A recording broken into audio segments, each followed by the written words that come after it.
Hello, everybody. Good evening, good morning, and good afternoon. Welcome to our monthly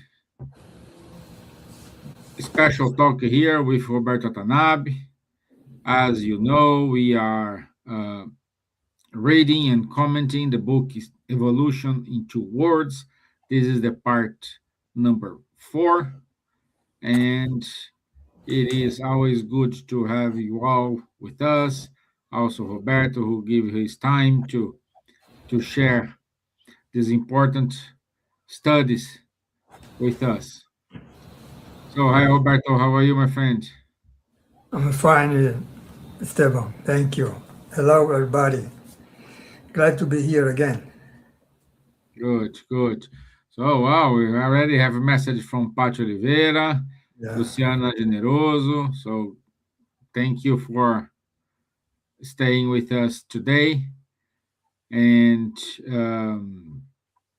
also want to thank um, FESP for the opportunity to be here with Roberto. And in this project, we are working for more than 5 years. right. Yeah. Okay. Yeah. So I got the date. Okay. Let me do it the initial prayer. Sure. So let's raise up our thoughts. Let's make connection with our mentors of this this life.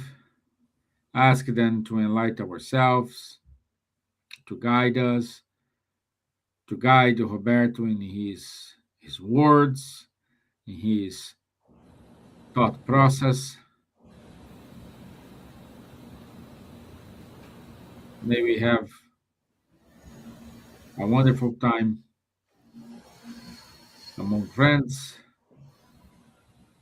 even those friends are far away from us. So be it. Amen. Okay, so let me add here your deck. Okay. Okay, so I think you have everything you need, my friend. Right. Okay. Thank you, Esteban. I'll be here. Okay. Well, this is the fourth part. We are studying this book, Evolution in Two Worlds. And it, we are studying about the development of the spirit, the intelligent principle we see in general. And last month we talked about sex, heredity, metabolism, and also about the brain development and speech. Today we are continuing this study, and we'll be talking about the soul, the beginning of morality, the discarnation process, some overview of the life in the spiritual world, and about the mind also. Okay, so basically we are studying the evolution of the spirit together with the evolution of the perispirit or spiritual body, and also the physical body. Okay, so let's start by talking about the soul, the existence of the soul. Here, André Luis, who is the spirit author of this book, he says that the morphological evolution of our body, either spiritual or physical bodies, uh, such morphological evolution of the form of our bodies, proceeded together with the moral evolution, uh, meaning that as the spirit evolves, it starts to enter into the morality realm, right? And then In such situation, the spirit needs a more developed bodies. I mean, meaning the spiritual and physical body. So these all evolve in together. And here he's talking about the skull, our skull. So our evolved also. Our hands acquired an undreamed tactile excellence because unlike the animals, we can grab, right, things, and all the senses progressed in refinement, sight and smell, right, or the taste, the touch, well, all our senses, and then it starts the responsibility. We as human beings, we begin multiple endeavors of the progress in the spirit. Right? We start with progress as a spirit, not only as physical beings. And during this leap, we can disengage ourselves from our physical body. Right? We, with our spiritual body, that's why and then he says disengagement of the spiritual body, meaning that we as souls, together with our spiritual body, we disengage from our physical body, who stays there, sleeping on the bed, and then we go to the spiritual realm during the night, right? And then we are allowed, he says, to have access to teachings of a higher order. So it is meaning that when we are while we are sleeping, we can go to the spiritual realm and participate in studies, for example, right? And have such access of teachings from high order spirits. So that's what he's saying here, right? Then, by the time our skull, our physical and spiritual body are sufficiently evolved, the notion of a rights begins, right? And then, and there he says that due to the attachment to their offspring, to our children, we instituted there in the past, in the far past, we instituted the ownership of a piece of land to carve out our dwellings, right, for our families. And then, in living in a community, we drew up rules of conduct, there on the past, and such rules of conduct is similar to that we see in the gospel, right?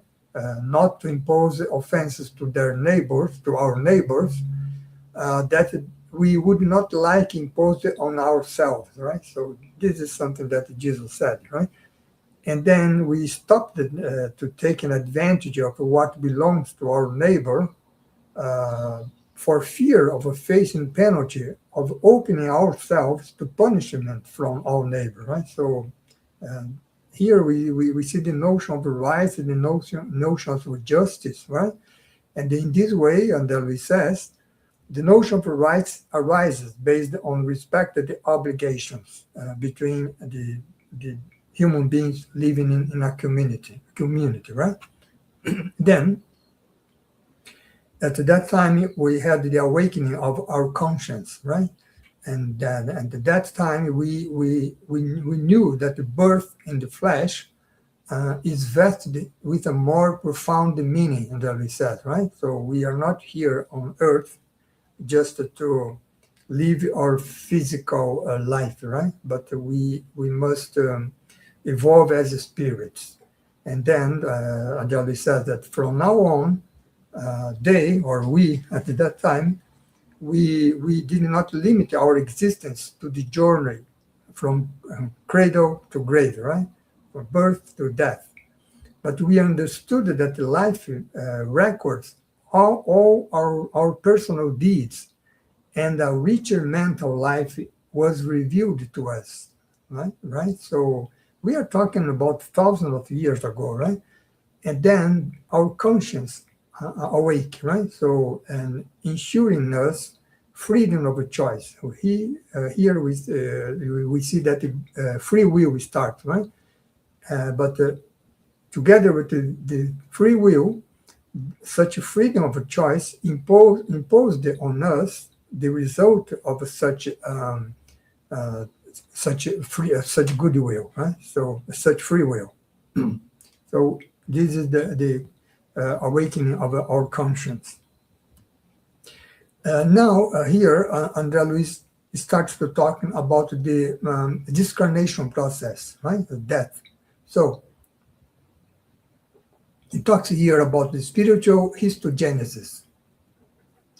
Uh, he says that the human beings, we as human beings, we go through many stages of life. We since birth, then we as children, as young men or women, and maturity and elderly age, and then death, right? So we go through such a stage of life until we reach the exhaustion of the vital force, meaning that we die, right? And then little by little, he says, our physiological activities decline, and inertia replaces their movements, right? So we see that as we get older, our movements is low, right? So we lose our agility. We are not agile anymore, right? So then, under the process of death, we go such process of histolysis, right? Histolysis, we can see here below, is the dissolution of the physical bodies or our physical bodies, organic tissues, right? This is the process of a death.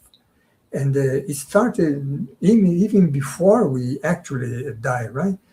And we go such a process of our physical cells. And what is interesting is that at the same time that the dissolution of our organic tissues occur, we develop new organs through spiritual histogenesis. Huh? What is such a spiritual histogenesis? Is a formation of the spiritual body's tissues. So that's something very interesting, because what André Luis is saying here is that part of elements of our physical body, and mainly the cytoplasmic tissue, which is the main content of our cells, each of our cells, of our trillions of cells.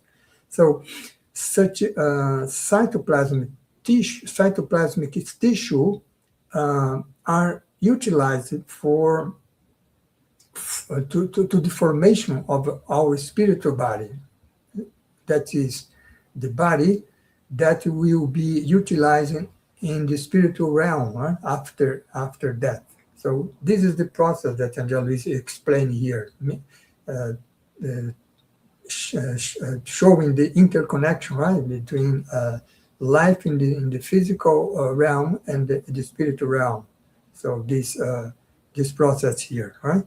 So, and when the events of a death occur, Angelo says, we discarnate human beings, fully self-renewed, he says, abandon their physical body. So that's what happens when we die, right? We abandon our physical body, and we, together with our spiritual body, which was formed, right, partially by the elements of our physical body, from the cytoplasm of our cells, we go to the spiritual realm, right? So, and then such spiritual body display a new specific weight. Right? Some book says that our spiritual body would weigh something about around 10 to 11 grams, right? So, and then according to the density of our mental life, meaning that if you are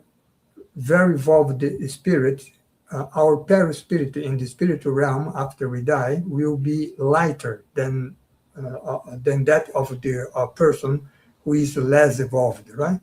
That's what André Luis means by the density of their mental life.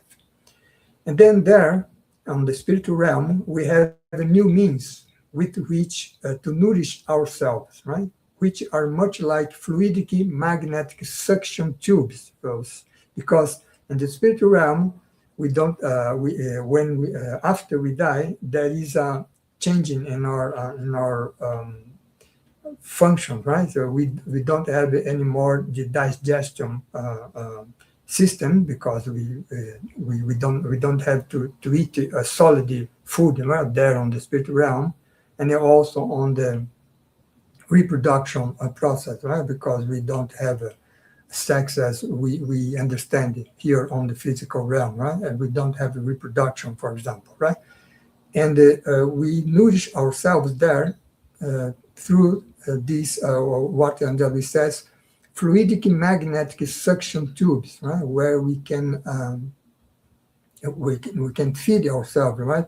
Mainly from fluids, not from solid food, right? And then there also we have tubes or antennae of subtle matter in our we as incarnate we also have such tubes or antennae of subtle matter in our aura, right, to exteriorize our specific radiation and assimilate or repel emanation from things or beings around us, right? So meaning that it may sound strange that we, in the spiritual realm, we have such fluidic magnetic suction tubes, but what Angelo is saying that we also, as incarnate here on Earth, we have such tubes or antennae of subtle matter in our aura, right? We are going to talk about the aura in the next month more, right? So, meaning that through such antennae of subtle matter in our aura, we can exteriorize our radiation, thought radiation, for example, and assimilate emanation from things or beings around us, right? So, meaning that we have already, right, such kind of antennae of subtle matter in ourselves now. So, and now there there on the spiritual realm, we continue our existence, right? And that's why Andalus says that despite the phenomenon of discarnation, we as souls, we continue to the educational stage that we began at the birth, right? So, meaning that we have a kind of a similar life there on the spiritual realm, like we have here, right? Not only exactly the same, it's similar, right? And there, on the spiritual realm, we collect the experience of the corporeal life, the life that we just have had, right? Before dying.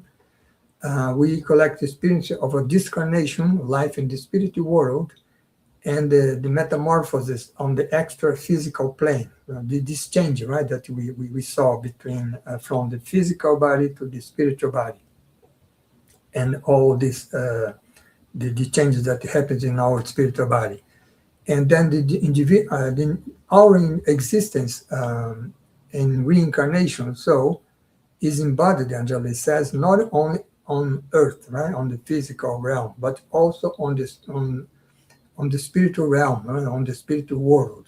And there on the spiritual world, we incorporate the reaping of the sowing carried out on the physical field, right? So meaning that there on the spiritual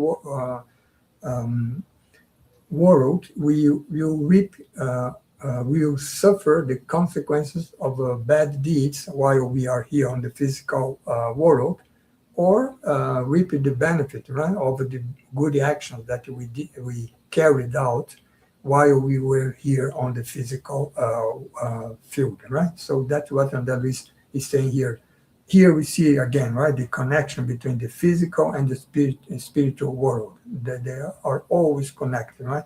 So that's why we say generally that death actually does not exist, right? We have always life, right? Life physical world, life in the spiritual world, and then in the future, after some time in the spiritual world, we come back again on the physical world, and so on and so forth, right? Through the process of reincarnation. Now, let's talk a little bit more about the life of the soul, right, in the spiritual world. So, starting by the mammals, right, discarnated mammals, so the animals, right, in general. So, and we focus here on the domestic mammals, right, like cats, dogs, and birds, and domestic mammals. And when domestic mammals discarnate, when our cats or our dogs, for example, our pets in general, right, they discarnate, they meet in places where their companions are developing, there in the spiritual world, right? And after the histolysis of the cellular tissues, which happens similar to what happened to us, human beings, they usually stay for a short time in the spiritual realm. Why do animals, domestic animals, stay for a short time? Because they still don't have the conscience, right? And so that in the spiritual realm, they will not think about the deeds that we carried out, right? Where we were here on the physical world, they don't have and they still don't have the conscience of morality, and right. So they stay a very short time down in the spiritual world, and they reincarnate almost immediately, right?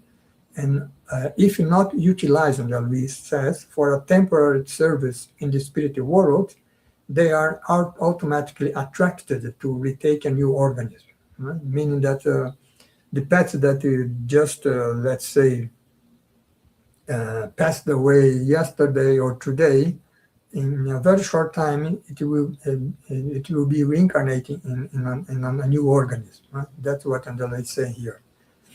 And what happens with the discarnated primitives, right? Now we have the human beings. Right?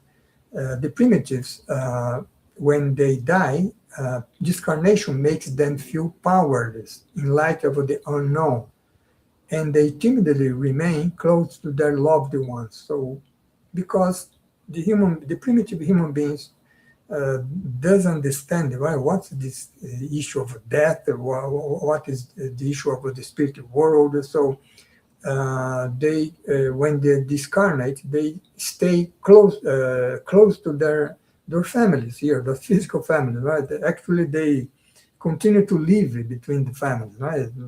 And they find strange that they talk to their families, and they do not answer, right, because they can't hear, they can't see him, right, or her.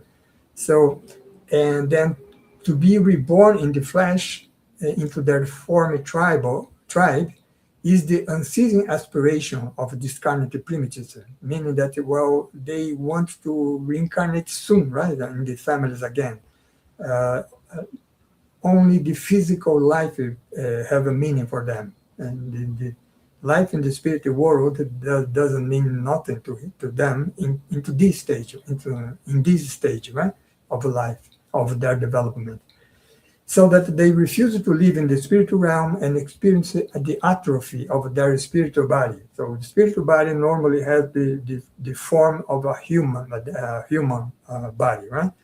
But as they refuse to live there in the spiritual realm, their spiritual body loses the human form and transubstantiated into an ovoid form body, right?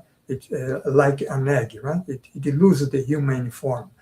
And this also occurs to countless other discarnate situations of disequilibrium, as Luis says, meaning that even we today, right, as developed human beings, right?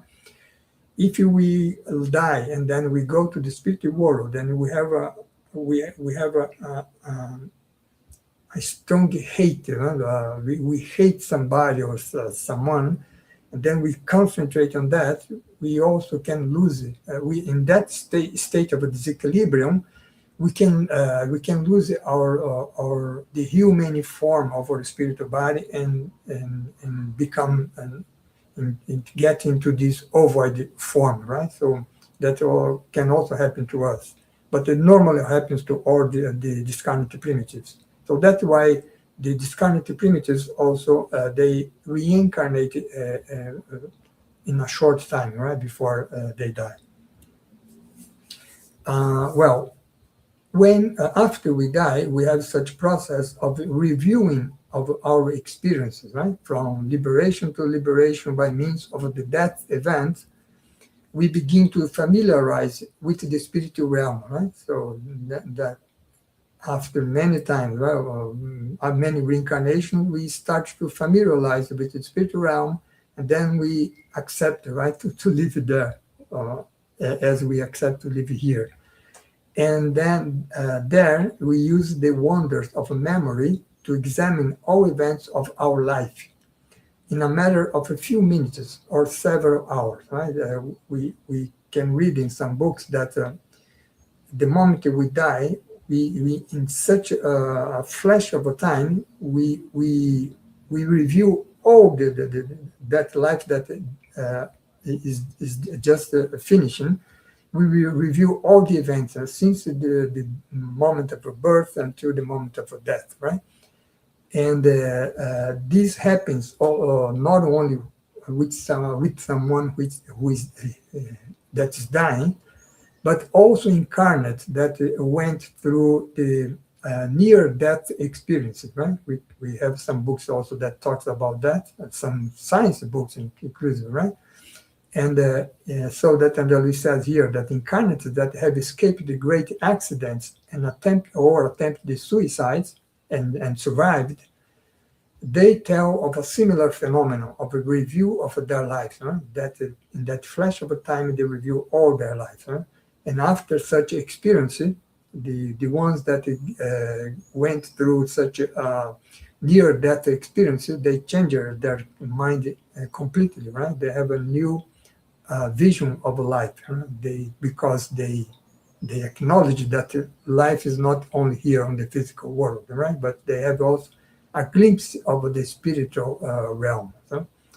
So that's what Andele is saying here, which happens with us, right? Involving our that moment. And then we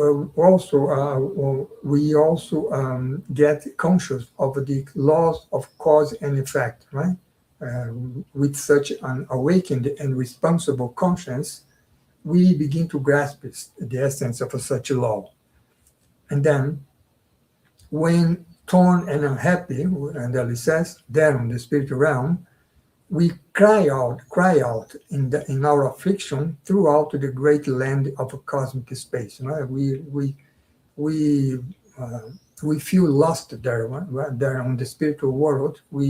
We feel unhappy because of course, because of bad deeds that we carried out, right? While we're here on the physical realm, and then you use the subtle plasma of our continuous and tormented thoughts to weave infernal webs, right? So here we see the issue of a hell, right? Hell is not something physical, some place, some specific place, right? But hell is a state of a conscience, right? It's a state of a tormented soul, and but now this is also where, under it says, the sublime apostolate of beings harmonize themselves with the divine laws begin. So, meaning that we are there on that tormented conscience, but then we can get help from the high order spirit, right? Or even not necessarily high order, but the spirit of goodwill, right? Who are harmonized with the divine laws, um, helps, right? Such tormented souls. And now let's talk about the soul and fluids. Fluids in general, right? Our spiritual body is formed by fluids. Um, and our thought also is a kind of a fluid, right? So we are going to see here that here. And In general, Andrelli says, we define a fluid as a substance whose molecules yield to the least bit of pressure. A fluid is something that very elastic, right? Very flexible. And the fluids move around ourselves when retained by a containing agent. Well, no, move around themselves, the fluids around themselves when retained by containing agent, or separate when left to themselves. It's something like a gas, right? And there are liquid, like water, elastic, or aeriform fluids, like gases, for example, as well as those called imponderable fluids, which is this one that we have in our spiritual body and in the spiritual realm, right? And also such important imponderable fluids as also we have also on our physical world, right? Like electricity, which are the agents of light, heat, and other phenomena, right? Electricity, magnetism, and so on and so forth. So this is a general idea of fluids. And there is a living fluid, and the discarnate, as it says, deal more directly with a living, multiform, and inexhaustible fluid that flows from their own souls. Right? So, meaning that we have a spiritual body which is formed by fluids, and whenever we think we are emitting fluids, which is our thought, and so that's why we deal more directly with such a living multiform fluid. And we, as incarnate, also we are dealing with this, right? Because we are thinking all the time, you know? And so that we are working with the fluids. And it can be defined, under recess, as a byproduct of the cosmic fluid or the universal fluid, right? And is absorbed by the human mind in a process similar to breathing, right? So, meaning that even we as incarnate, we absorb the solid food that we eat. We absorb the air from our breathing process, but we also absorb fluids, right? So that happens with us incarnate, and also when we are discarnate. And such fluids comprise the individual's own continuous thought. You see here, our thought is also a kind of a fluid. It's a kind of a matter, actually, right? A subtle matter, which generates energetic powers never dreamed of. Huh? Because you see, everything that we have in our life in the physical world, the civilization in general, right? All the houses that we have, the buildings, the philosophy, the science is also are all started with our thought, right? So that's the such energetic power that is saying here. And thought or mental fluid. So you see, thought is the same as a mental fluid, or kind of a subtle matter, right? And it flows as a subtle secretion, not from the brain, right, from the physical brain, but from our mind, which is, we can imagine such mind in our spiritual body, right? And the mind uses the crown center and the cerebral center to administer our vehicle of exteriorization. Remember that we saw there, I think on the second part of this book, we talked about the spiritual body and the vital center, right? We have the crown center and cerebral center in our, here in the region of our brain, right? But it is on our mind, not in our brain, right? And such as crown center, cerebral center, who administer our body, right? So the mental fluid, which is our thought, vitalizes and directs the entire biological cosmos, right? And our entire physical body, and organizes the individual psychosphere or psychic aura, right? Because Such a mental fluid form not only our spiritual body, but form also our aura, right? And psychic aura. And it has its own ponderability and specific chemo-electromagnetic properties, similar to the periodic table of the chemical elements. So what Andel is saying here is that the structure of such a fluid, which is our thought, our mental fluids, is similar to the structure of a matter in general, right? We have the table of chemical elements. Of course, the difference that the matter, as we know here in the physical world, is ponderable, right? And such a mental fluid is imponderable from the point of view of the physical world, right? So that's what he's saying here. And the particle of a thought, Angeli says, as a fluidic corpuscle, is like the atom, subdivided in diverse types. This is what I just said, right? That he's saying that thought is similar, is like formed by atoms, right? Like matter, solid matter is formed also by atoms. But of course, thought is formed by a subtle matter, not the solid matter, right? And although alive and powerful as its flow from us, spirits, it is also passive before the sentiment that gives it form for good or evil, right? Meaning that we can thinking about something, and that is something very active. But such thinking is passive before our sentiment, right? Or for example, love or hate, for example, right? And so that such a thought carries the images that travel between brains that are attuned to each other through natural and incessant reflection. So meaning that if we're thinking about something, that we emit such a thought, right? So such a kind of a radiation thought. And then another person that is attuned to such kind of a thinking will reflect our thinking and then our thought, right? And then that will reinforce our thought, and then so on and so forth, right? So meaning that we are all uh, connected, right, through our thought, right? And by means of such a reflection of ideas, an intertwining circuit of forces emerges between the two realms. Why? Because such a reflection of thoughts does not happen only between we as incarnate, right? We and my neighbor here, right, on the next apartment, or we and my colleagues on the work environment.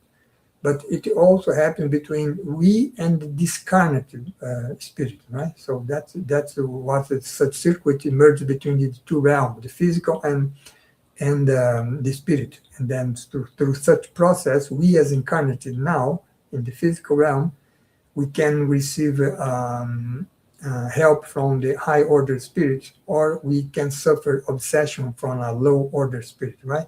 Depending on the kind of thought that we are emitting from ourselves, right? So that's what Andelo is saying here. The process of reflection of ideas. And then such mental fluids, Andelo says, imbued with the magnetic powers of induction, is through such a mental fluid that the progress is accelerated, right? Because through the dynamic exchange of thoughts, thinking about the education process, for example, the grand principles of religion, science, virtue, education, industry, and art descend from the sublime realms and influence our mind, right? The people's mind. And they outline a profound renovation in their spiritual bodies to be reflected in their physical vessels, bodies, right? Which gradually adapted to new habits. So what Andrew is basically explaining here is that through such a mental fluid process is that the high order spirit can let's say drive us, right, through our development process, right, as a spirit. and the grand principle he says, right? Religion, philosophy, science, and so on and so forth can be brought to us, right? To our knowledge. Uh, Here Andalus says a little bit about life in the spiritual world. So he says that in the spiritual world, day and nights mark the time. So meaning that in the spiritual world, there are days and nights, right? But there aren't the rigors of the seasons, right? So we don't have uh, the heat of summer and the freeze of a fall, for example, right? And the spiritual world. So the rigors of the seasons are suppressed by a nearly constant and uniform climate, right? And plants and animals domesticated by humans over millennia can be acclimatized and improved on there, on the spiritual world for a certain period. So meaning that plants and animals can live by some time there in the spiritual realm, and then they can be improved there. And then when such animals and plants return to Earth by, let's say, reincarnating, they bring the benefits of the improvement that they received there, and that manifest here on this physical realm through the so-called, under it says, spontaneous mutations, right? That happens also with our bodies, our physical bodies also, right? And then throughout the vast regions of subtle matter that surround the planet, and happy and unhappy settlements can be found, right? So meaning that in the spiritual world, there is vast regions of a subtle matter, and we can find there happy and unhappy settlements, right? Those that carried out bad deeds here, evil deeds here on earth, will participate in an unhappy settlements there, right? And vice versa, and the opposite with those who carried out good deeds, right? So that's what Andal is saying here, that there are differences there on the spiritual world, right? People don't live there or mixture, right? But they are separate according to their, let's say, stage of a development, right? Something that does not happen here on Earth, right? On the physical realm, we are a mixture with everyone, right? And doesn't mean if it is evolved or more or less evolved spirit, right? So let's talk a little bit about the mechanics of the mind. So soul and body, we as soul and with in our body, they work closely together to carry out the endeavors life holds for us, right? And then knowing that the soul, we as soul, commands, and our body obey, the divine law decrees that the human beings receive the fruit of their sowing. So, meaning that this is related to morality, right? According to the sowing that we carry here on physical realm, we have the consequence, right? The fruits that we receive according to the sowing. And then, as a result of our own behavior in the vast sectors where we undergo evolution, be here on earth or there on the spiritual realm, we reap the good or the evil we have sown along the way. Right? So this is the law of cause and effect, as we know, right? So, and because of that, we can have such purgatorial region, right? You see that in the Christianism in general, they talk about heaven, hell, and purgatory, right? We as spiritual, we don't have such a heaven and hell or purgatory as they do, right? As the Catholic do, for example. But we see them mainly as states of consciousness, right? So That's why Andalus says here that the mind involved in the profound feeling of remorse because of the bad deeds, evil deeds that it carried out while we are here on the physical realm, the mind plunges into the pain of repentance, right? And then its own thoughts form the temporary screens, right? Upon which it constantly contemplates the bitter fruit of its deeds, right? Or of our deeds, if we are in such a situation, right? And this how suicides and other moral delinquents, Anjali says, suffered for a long time the influence of their own afflictive mental creation. You see that the evil deeds and have this, because of the evil deeds, we have this afflictive mental creation that we carried out for ourselves by our deeds. And such situation lasts until they either exhausted the residues of their wrongs or they receive the loving intervention of the agents of divine love. Here we see again, right? Even when a person is on a hell of suffering in its conscience, in his or her conscience, he can, if he, when he get tired of such suffering and ask for help, then they can get such help from the agents of a divine love, which is the good spirit, right? And it's such a good spirit is not only the discarnate, right, but also the incarnate, because we ourselves, for example, when we are praying for someone else, for example, we are providing such help for such a suffering spirit, right? So we are acting as agents of a divine love, and then such agents of divine love help them, such suffering spirits, prepare themselves for reincarnation, through which they will return to learn lessons they failed to learn, right? So the lessons which are not learned, we come back again to the next time to learn, right? Effectively. So that is the reincarnation process, and that how the our progress happens, right?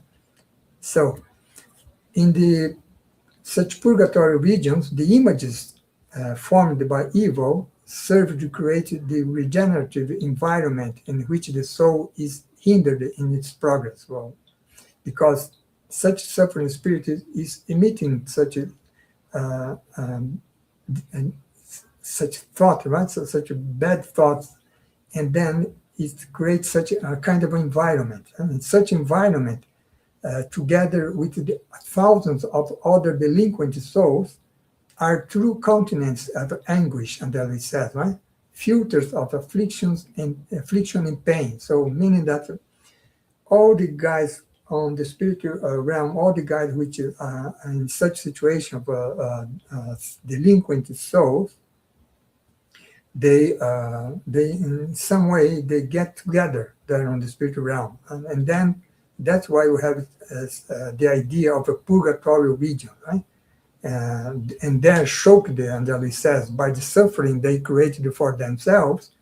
They such souls' insanity or cruelty slowly give way to balance the reasoning, so that they may be readmitted to the necessary redemptive endeavor, right? So while we are there angry and suffering and a state of mind of revolt, we stay there. But when we get tired of such situation and ask for help, praying for them, for God, then we get the help, right? So that's why Andalus said here, be readmitted to the necessary redemptive endeavor with the help of the good spirits, right? So that's what, to have an idea of what happens in the spiritual world, you know, after we die. So that's what we have for today. We went through these four chapters: existence of the soul in the incarnation, the soul and the fluids, and the mechanics of the mind. So next month we will see part five, and then we'll talk a little bit about mediumship, about the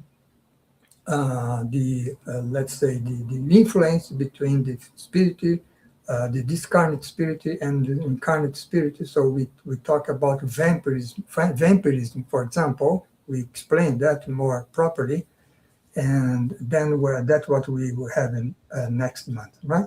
So thank you for today. I see here that there is some comments here. Yeah, we do have. Pachi says, interesting reflection on living, multiform Uh, fluid flowing from the soul. It suggests that what shapes us comes from within. The source is not external, it emanates from the being itself. yeah, exactly. Yeah, Correct. exactly. Yeah. Yeah. Also, Get she better. says, thank Yeah. you all for the explanations and clarification. This was very enriching and definitely worth revisiting. I will certainly watch it again to better absorb some of the concepts. Thank you, Patty. Uh, uh, Esteban, one interesting thing also to let Patty know is that this we have this book in English, The Evolution to World, so she can order. Well, Yeah. I think uh, well from it's from the FEB, right? The Spiritist Brazilian Federation. Yes. She can Yes. find there. Also, Bogomil Brotherhood said, "Hello. We see that the core of human essence, is the spirit. It is a particle of the primary beginning from the original source of things. The spirit is a manifestation of God." Right. Spot on, Okay. Bogomil. Okay. I would say uh, not exactly a manifestation of God, because that would let us understand that we are the same as God, right? But the spirit is a creation of God. It would be more properly to say. But okay, in general, the idea is correct. Yeah, also he says, the spirit is the eternal essence of man. Right. Its other components, soul, consciousness, mind, will, heart, thought, are additions through which the spirit contacts the physical world through the body. Yeah, not only the physical, but also the spiritual world also, right? Yes, yes. So are the knowledge they are acquiring with each experience in the body. Right. You know? Yeah. Okay. Perfect. Wow. Today we have comments, so that's good. Yeah. That's good. Mm. So live our next live next month. What's the date? Oh, next live that will be the 19th of May. 19th of May. Yeah. Perfect. So guys, save the date. 19th of the May we will have the part number 5. Okay. Good. Good. So no more comments. The final prayer. Yeah. Yeah. I will have go final prayer. Okay. So I want to say thank you, Pat, Bogomil, and all the other 7 people here who I cannot read the names, but was live with us today. Luciana Generoso as well. So thank you. Yeah. So would you mind to do the final prayer for us, my friend? Sure. As usual. Yeah. Okay. So thank you again to having me and on the study of the Andrea Luis book. And so let thank our spiritual benefactor for all the help, the support that we get through these studies that we are doing every month. Let's also thank Jesus for the opportunity to be reunited here, although online, but in His name. And last but not least, let's thank God by the gift of life, right? So that we can evolve ourselves through the reincarnation process, and then we can understand more and more the meaning of our lives, so that someday we can see God face to face, as the Apostle Paul said, right? So, so be it. Thank you. Okay, thank you. Thank you. Thank you, everyone. Thank you, Roberto. Thank you for ESP. Thank you for the brilliant class today. So that's Thank it from us. Thank you, my friends. I'll see you next month on the 19th of May. Thank you. Bye bye. Bye bye.